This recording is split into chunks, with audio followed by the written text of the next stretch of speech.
There is no connection without collaboration. Ya, Takkan ada kolaborasi kalau tidak ada koneksi. Ya, iya benar. Itu pun juga bisa dibalikin gitu. Artinya dulu kan orang selalu berprinsip gini, modal itu uang. Iya. Modal itu uang. Gue pernah ngelakuin satu tanpa uang gitu. Iya.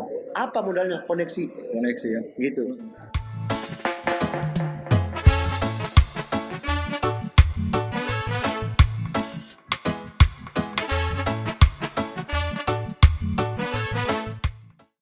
Yo, selamat pagi, siang, sore, malam, atau subuh. Ya, tergantung kapan lo nonton tayangan ini. Ya, setuju. Ya. Kali ini gue udah bersama salah satu musisi yang menginspiratif banyak orang, ngasih motivasi banyak orang, termasuk kasih motivasi buat gue. Bisa. Motivator dong gua. Iya dong. Ya, YouTube channel ini bisa jalan salah satunya karena gue dapat arahan dari kakak Konrad. Bisa aja. Ini lebay. Seorang musisi yang idola gue lah dia ini. Konrad Good bisa. Vibration ya. Bisa aja. Kakak, apa kabar kak? Harus baik kok. Harus baik tadi. Harus baik. Walaupun nggak baik, tetap harus bilang baik kok. Walaupun keadaan lagi pandemi begini. Emang masih ya? Oh masih, masih. Kan baru kemarin kita kena ini, kita kena gusur kita. Ya, biasa lah itu fenomena. Oh, fenomena. Nah kali ini gua sedikit mau bahas yang berbeda kak, karena iya. Kalau gue bahas CGV itu terlalu omong kosong kan. tapi seru sih dia. Jadi gue salah lah. Ini jempol nih, kalau jempol gue ada 8, gue kasih 8 jempol. Ya. Kenapa tuh? Ya akhirnya mau mulai gitu. Oh, iya. Walaupun lu pernah memulai, lu berhenti dan lu mulai lagi. Itu gue salut. Iya, karena kalau kita bahas CGV kan nggak mungkin lah gue nggak tahu CGV arahnya bakal kemana-kemana kan. Kita selalu meeting dan ngomongin itu ya kan. Nah kali ini gue pengen bahas tentang Walayo kan. Oh, Walayo. Iya, Walayo. Kenapa lu buka Walayo kan? Ya mungkin memang harus waktunya harus dibuka gitu. Iya. Artinya sebenarnya ya ini modal nekat aja kok. Ya lu tahu gue lah. Gue tuh orangnya dalam ini nekat dalam arti bahwa gue sudah memikirkan itu semua sendiri gitu. Tapi di kondisi yang kayak gini, ya kalau sesuatu yang ada dalam pikiran atau dalam perasaan itu selalu benar menurut kita. Iya. Apapun itu gitu, lu mau mikir apapun yang ada dalam imajinasi, dalam perasaan lu, itu semua selalu benar. Tapi ketika lu realisasikan, nyatakan itu mungkin salah menurut orang-orang.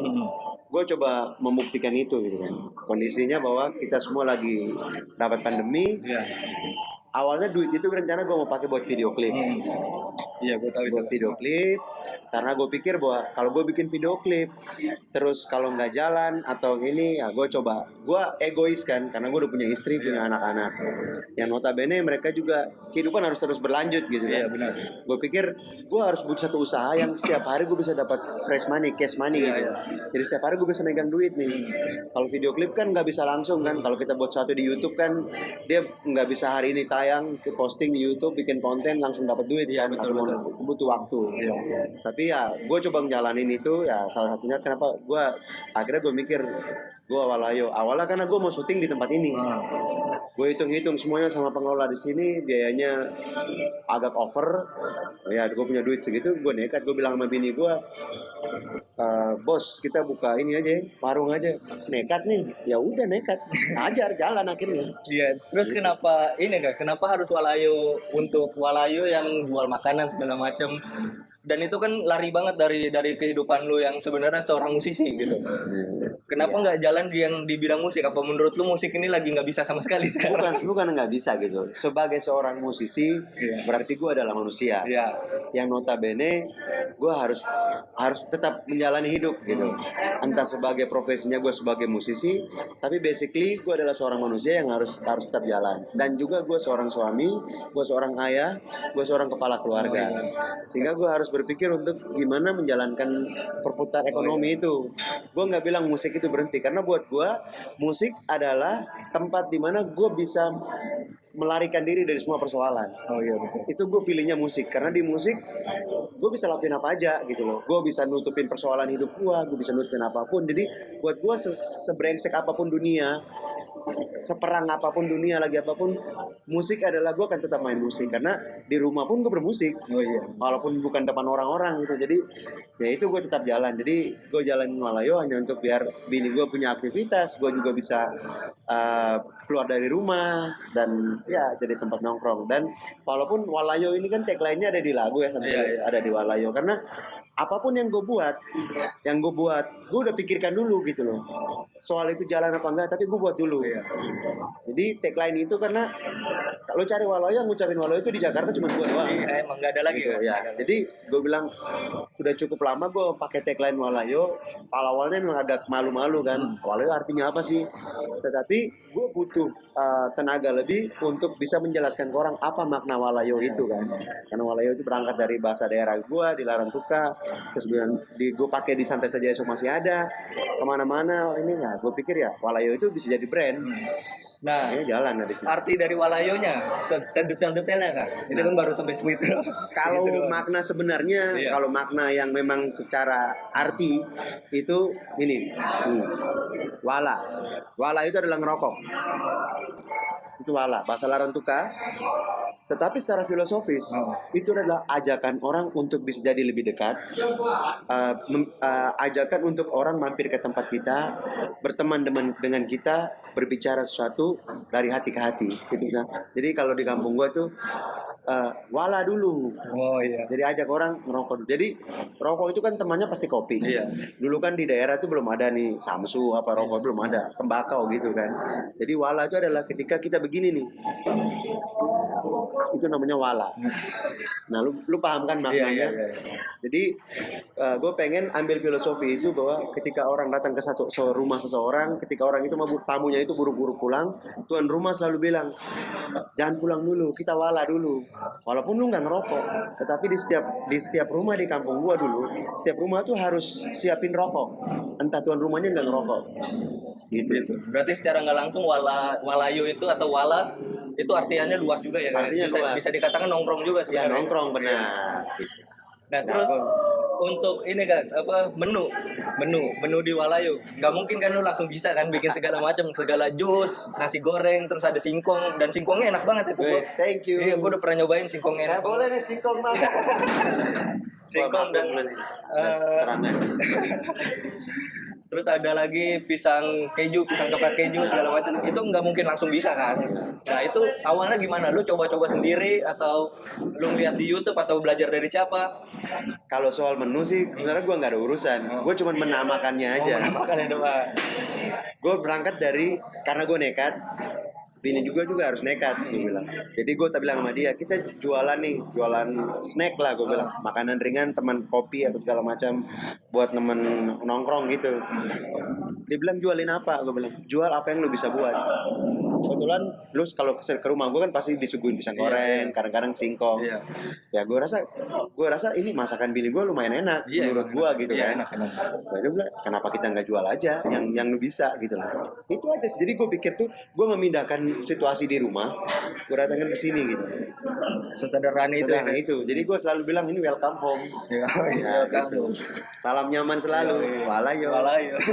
Ini guys, Walayo Records. Iya, Walayo Record itu arahnya nanti bakal kemana? Jadi gini, gue pernah ngelewatin masa di mana gue kesulitan untuk mengeluarkan isi kepala dan isi hati gue di musik ya. Iya. Karena gue bisa nulis lagu, gue bisa ini, dan zaman itu gue nggak punya handphone yang bisa ngerekam, nggak ada aplikasi untuk ngerekam di voice note seperti handphone sekarang ya. Handphone dulu itu kan nggak ada gitu, dan belum secanggih sekarang. Jadi gue numpuk di kepala dan perasaan gue. Terus gue harus ngumpulin duit sehemat mungkin untuk rekaman, gitu. Satu ketika gue coba untuk bikin rekaman berbahasa daerah, dan gue ngabisin duit banyak banget. Gue harus membuat keputusan yang cukup luar biasa juga. Gue harus ninggalin Matahari karena gue ngelihat arahnya udah nggak, menurut gue arahnya udah nggak bisa karena mungkin gue selalu berpikir dan gue selalu berprasangka bahwa apa yang gue lakukan itu benar. Tapi ketika gue jalanin kadang-kadang ada yang salah, ada yang benar gitu. Tetapi itu harus gue lakukan gitu. Karena itu pilihan, harus gue jalanin gitu. Nah, di sisi itu gue agak kesulitan biaya kan. rekaman segala macam. Gue harus mampir ke teman, kadang-kadang gue ngutang bayaran nanti, sudah rekaman data hilang, dan gue harus dari nol lagi gitu. Sering lewatin masa itu. Nah, satu ketika gue dikasih kesempatan dan dapat ya berkat lah dari Tuhan, ada rezeki, gue beli alat perangkat rekaman buat di rumah. Niat gue adalah bukan untuk buat satu studio rekaman yang seperti tempat-tempat lain, tapi minimal apa yang ada di kepala gue, apa yang ada di perasaan gue bisa gue tuangkan itu. Tidak harus di voice note karena handphone gue terbatas juga, data gue di sini bisa simpan banyak data tentang CGV segala macam jadi penuh kan. Kalau gue tiap hari bikin lagu penuh, akhirnya gue coba iseng taruh gitu. Terus belum ada nama Walai Rockets baru beberapa minggu kok. Terus ada masalah lagi, pandemi datang, gue harus korbankan alat-alat itu. Terus harus cari duit lagi untuk ini. Satu ketika gue harus rekaman lagi dengan dapat tawaran rekaman, gue isi vokal dari rumah untuk feat sama orang, ya kan? Yang ada duitnya gitu. Kalau gue pergi ke rekaman di tempat teman, berarti minimal gue harus keluarin duit kan? Betul. Atau gue minta tolong, ya gue nggak enak minta tolong terus gitu. Nah akhirnya ya gue harus beli gitu. Gue beli, terus gue bilang, era sekarang nge-branding sesuatu itu mudah kok.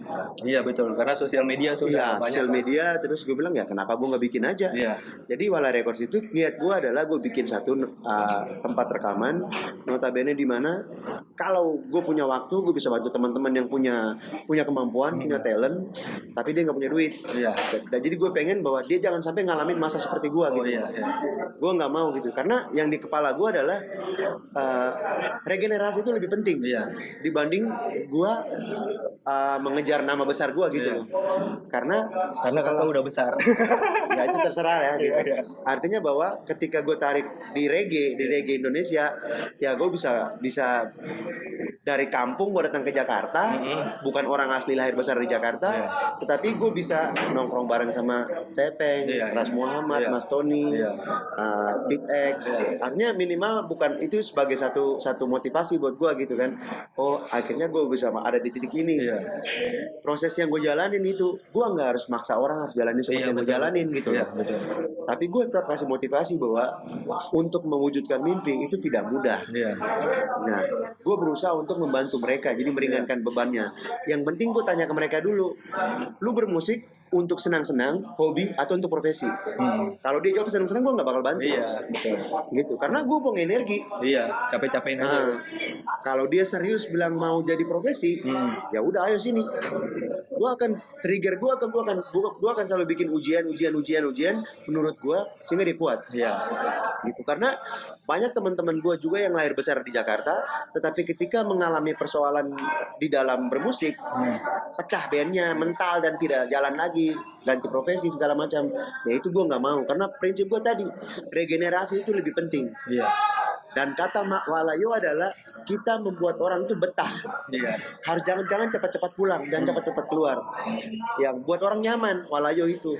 Makanya gue bilang, jadi walaupun gue nombok bayar listriknya nggak apa-apa, tetapi ketika dia berhasil itu kebanggaan buat gue. Karena filosofi pemimpin hebat adalah bukan soal dia pilih, tapi bagaimana dia bisa melahirkan pemimpin baru. Itu baru luar biasa buat gue. Nah itu ya guys ya, itu salah satu kelebihan dari kakak Konrad ya. Dia benar kalau itu benar. Enggak, itu bukan kelebihan. Itu kelebihan. Kebiasaan. Oh iya, kebiasaan dan kelebihan. Kalau buat gue itu kelebihan, karena nggak semua orang kayak gitu kan. Dan kakak Konrad ini selalu mendukung banyak orang yang memang kalau menurut dia pantas untuk didukung gitu. Dan salah satunya YouTube channel ini gue buat itu karena gue inget dari kata-katanya dia waktu gue sore-sore reggae di atas. Jalan satu-satunya dalam situasi saat ini adalah kolaborasi. Dan akhirnya gue berkolaborasi supaya YouTube channel ini bisa jalan kan. There is no connection without collaboration. Takkan ada kolaborasi kalau tidak ada koneksi. Benar. Itu pun juga bisa dibalikin gitu. Artinya dulu kan orang selalu berprinsip gini, modal itu uang. Modal itu uang. Gue pernah ngelakuin satu tanpa uang gitu. Apa modalnya? Koneksi. Koneksi ya. Gitu. Jadi kolaborasi. Niat itu udah modal. Niat modal. Lu udah punya niat itu, lu udah punya modal. Apalagi lu jalanin niat itu lebih luar biasa. Karena di mana ada jalan, di mana ada niat pasti ada jalan. There is a way, there is a will, there is a way gitu. Itu ada lagu. Ya Kak, kita langsung ke pertanyaan terakhir ya Kak. Cepet amat. Ini konten apaan nih? Ini lama ini kan gak ada yang dipotong nanti kan, gak ada yang dipotong ini semua udah ini. Nah, harus lama biar monetize cepet. Nanti kita bisa bikin ulang-ulang kan? Oke siap. Nanti kalau ini udah jalan kita bikin sore-sore reggae ya. Asik siap. Nah ini apa? Gue sambil ngerokok boleh? Gak apa-apa kan santai. Gue wala dulu ya. Wala dulu. Kemarin lo sempet ngirim di grup Conrad Good Vibration. Bagi yang nggak tahu ya, gue ini basisnya Conrad Good Vibration juga. Oh iya, dia basis gue dan dia salah satu orang yang sempat ngasih gue mood ketika gue lagi ada persoalan. Ya, begitupun sebaliknya. Kakak Conrad banyak kasih gue motivasi sampai banyak hal yang gue pernah kerjain bareng dia juga. Yes. Wih, makasih ya kakak. Makasih Bu. Nah, gue kemarin sempat ngeliat di grup WhatsApp-nya Conrad Good Vibration lo ngirim kalau Pak Jokowi itu Pak Jokowi itu mensahkan menandatangani untuk PP 56 ya PP 56 promosikan supaya kafe-kafe atau TV mau bayar royalti ya. Iya. Nah, dan bagi lo itu menguntungkan kan Kak? Iya, menurut gue itu menguntungkan. Nah, itu sinyal positif. Gue jujur sedikit bingung. Karena banyak yang bingung, bukan lu doang. Iya. Karena kita juga main di kafe kan segala macam dan kita pernah bawain lagu orang juga. Dan apa untungnya Kak? Untungnya adalah begitu. Sebagai seorang musisi yang punya karya, artinya bahwa karya lu itu akan dihargai, ada apresiasi lebih dari segi uang ya. Yeah. Ada namanya tuh royalti. Yeah. Royalti ketika lagu itu dibawa lagu kita itu dibawakan orang. Artinya bahwa ini kesempatan kita untuk bagaimana semakin banyak berkarya. Karena pendapatannya tadi bukan cuma sekedar kita manggung aja. Ketika orang lain manggung membawakan lagu kita, pihak yang menghadirkan orang yang membawakan lagu kita itu event organizer atau kafe atau karaoke itu punya kewajiban untuk membayar. Oh iya. Dia bayarnya lewat lembaga manajemen kolektif LMK. Itu di bawahnya publishing. Iya. Ya, publishing dan publisher gitu. Mereka punya. Itu berarti keuntungannya adalah bahwa lu akan dapat duit dari dua arah. Dari royalti lagu yang lu ciptakan sama lagu yang dibawakan orang. Okay. Ada banyak yang memahami, salah pemahamannya adalah band cafe nanti bayar dong. Oh iya, itu dia yang enggak, yang bayar adalah tempat di mana lagu itu diputarkan. Nah, jadi kan sebenarnya ada akan berdampak juga kan? Akan berdampak dalam arti kalau kafe itu nggak mau bayar. Band cafe berarti nggak boleh main. Iya, nggak boleh main dan nggak boleh main. Kebanyakan band cafe itu kan pasti akan mati juga. Ya. Nah artinya gini, kita pernah main di kafe. Iya. Gitu. Sekafe-kafenya harus jago-jago main di kafe kan, lu gitu aja terus gitu. Iya, benar. Iya. Artinya bahwa kalau kita punya talent buat bermusik, kenapa nggak berkarya gitu? Iya. Karena gue sempat tersentil juga dengan pernyataan orang gini. Lu nyari duit pakai keringatnya orang, terus lu nggak ngasih orang yang berkeringat itu bayaran. Lu nyolong dong berarti gitu kan? Iya, bisa dikatakan kayak gitu. Iya kan? Itu kan berarti nggak halal dong, ya kan? Nggak sah gitu kan? Ibaratnya gitu. Ya kita pernah bawain lagu orang kan. Dulu kan belum ada undang-undang itu dan nggak ada sosialisasi soal itu.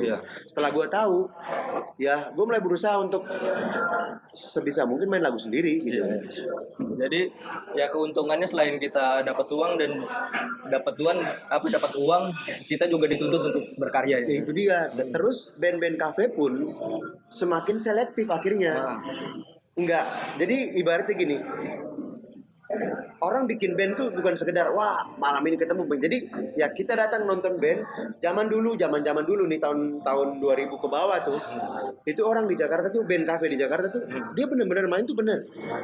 Plak bener gitu. Dia covernya bener gitu. Artinya bahwa kualitasnya ditonjolin gitu. Nah kalau sekarang kan banyak yang ya sehingga harga nggak stabil. Iya betul. Ya buat kita band yang berkarya dan sudah lama di kafe ya kita bisa digusur oleh band-band baru. Iya. Caranya biar kita tetap bertahan ya kualitas harus bagus. Iya. Nah biar harga bagus ya memang aturan juga harus diperketat gitu loh. Jadi jangan salah kaprah bahwa undang-undang ini akan mempersulit kita. Enggak ya. Justru kita semakin dihargai, apresiasi sehingga menjadi musisi itu adalah harus menjadi seorang yang benar-benar bertanggung jawab. Lu udah mainkan lagu orang, lu mainnya jelek lagi. Iya. Gitu kan? Udah nggak bayar apa-apa lu main jelek lagi gitu kan. Malu dong gitu kan. Jadi kalau memang sudah main lagu orang lu kan dibayar. Yang bayar lagu royalti lagu itu bukan lu yang main, tetapi tempat di mana lu main. IO-nya atau kafenya atau karaoke-nya bayar kepada pemilik lagu itu lewat LMK tadi. Jadi jangan ada salah kaprah bilang kita yang harus bayar. Enggak. Ya. Jadi setiap kali kita manggung itu akan ada list lagu nih. Lagu apa aja. Kalau lagu sendiri, lu yang cipta sendiri nggak apa-apa. Iya. Dan itu lu tetap dapat bayaran juga. Oh gitu. Iya. Bayarannya double. Oke, gue baru tahu itu kan. Karena kita ongkos capek kita sama ongkos lagu itu didengarkan banyak orang. Itu. Jadi kalau coba dibaca dulu jelas-jelas. Jadi kita main tuh kita dapat 2 kali. Jadi yang penting lagu kita sudah terdaftar nih kepada lembaga-lembaga tadi LMK itu. Di Indonesia ada KCI, ada WAMI. Terus di berapa agregator digital juga sudah menyiapkan itu. Dia sekalian jadi publisher dan publishing. Gitu. Jadi kita sebenarnya diuntungkan. Jadi performing rights namanya. Hak performingnya, pembayaran performingnya. Lagu ketika dinyanyi nih, kayak orang lagi play lagu ini nih, walaupun gak ada pemainnya, di play doang, bayar tuh. Karena banyak orang yang denger kan. Lalu dengar pakai headset sendiri, karena lu beli lagu di Spotify, lu dengarkan di headset, lu dengar sendiri kan. Sampai segitunya ya. Sampai segitunya. Jadi setiap LMK itu nanti punya alat. Alat itu selama ini kan ditaruh di karaoke dong ya. Sudah bekerja sama. Karena waktu itu kan belum ada tanda tangan PP 56 ini. Tapi kalau sudah ada tanda tangan ini, lembaga-lembaga kolektif itu, manajemen kolektif, dia akan taruh di mana-mana, tempat yang di mana banyak ada orang kumpul, banyak sering diputar musik di Indomaret, di Alfamart, segala macam. Jadi mau lagu lu terkenal apa nggak terkenal, selama lu lagu itu udah terdaftar, dia kedetek judulnya apa. Sama kayak di YouTube kan. Kalau orang masukin lagu kita tuh, di bawahnya ketuliskan musik dalam video ini, audio dalam video ini adalah milik ini. Nah, itu dibayar. Begitu. Gitu maksudnya. Oke, itu ya gengs ya. Ya kurang lebih begitulah. Lebih jelasnya baca lah. Ya, lebih jelas. Ibaratnya gini, jangan jadi orang bodoh gitu kan. Yang cuman baca judulnya doang gitu. Gitu. Jangan cuman itu clickbait gitu. Harus dibaca dari sampai habis sehingga jadi orang cerdas. Apa yang ada dalam pikiran kita sama perasaan kita memang benar, 100% benar karena lu yang tahu sendiri. Tapi ketika lu ucapkan, lu katakan, itu mungkin salah juga. Jadi harus dipelajari semua. Oke, gitu. Terakhir dong, kasih motivasi untuk para musisi kan. Semangat terus gitu. Musik itu adalah bukan soal lu dapat apa lu ini, tapi musik adalah sebuah perjalanan. Jadi nikmati aja, jalani aja. Jangan soal ini gitu. Jangan jadi musisi yang bukan duit gitu loh. Duit itu akan datang sendiri, slow aja gitu. Lu kejar duit, teman lu terbatas. Benar, jadi slow aja gitu. Setiap keringat yang lu lakukan dan keluarkan, entah itu buat nulis lirik, bantu teman-teman berkarya, pergi kemana-mana nggak dibayar, satu-satu akan dibalas. Karena kalau lu percaya Tuhan, kenapa lu masih takut gitu loh? Santai saja main, esok masih ada. Yes. Itu lagunya CGV. Itu sekian dari pembahasan kita hari ini. Semoga bermanfaat bagi teman-teman semua dan termotivasi oleh dari Kakak Konrad. Semoga. Kalau ada kata-kata salah mohon dimaafkan ya. Dan dukung channel ini. Semoga channel ini bisa maju terus dan bermanfaat buat kalian semua ya. Thank you ya, gengs.